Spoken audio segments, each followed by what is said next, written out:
Hey guys, I'm sick, but I'm back with another bookish video. So today's video is going to be the first of a series that I'll be calling Bookish Tips, and it's essentially life tips for people who love to read.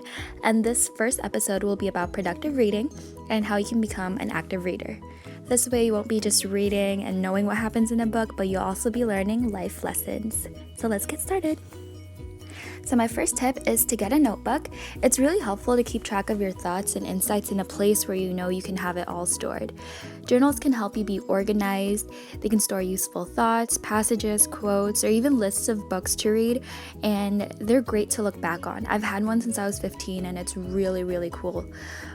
Here's an example of my recent book, notebook journal, which contains my favorite quotes, poems, lists, and thoughts or bookish questions. My second tip is to keep track of meaningful quotes by writing it in a journal or simply storing it. I do that in my phone's notes app too.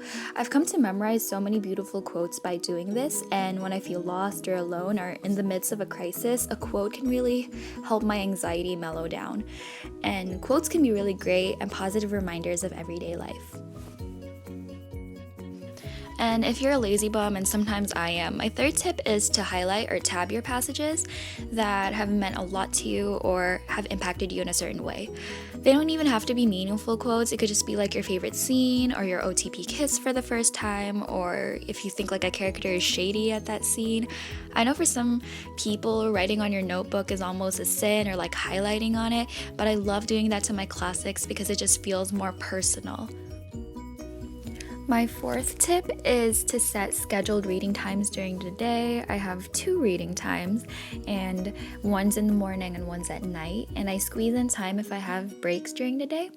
So I think having a stable routine helps combat slumps because it's going to become a habit for you to read during the morning or read during the evening, whatever works best for you. And sometimes I don't follow my reading times, and that's okay. Sometimes I do, sometimes I don't. What's important is that you're trying to motivate yourself and you're making an effort to remind yourself to read every once in a while. Please remember that reading productivity isn't just being able to finish 100 pages in a day.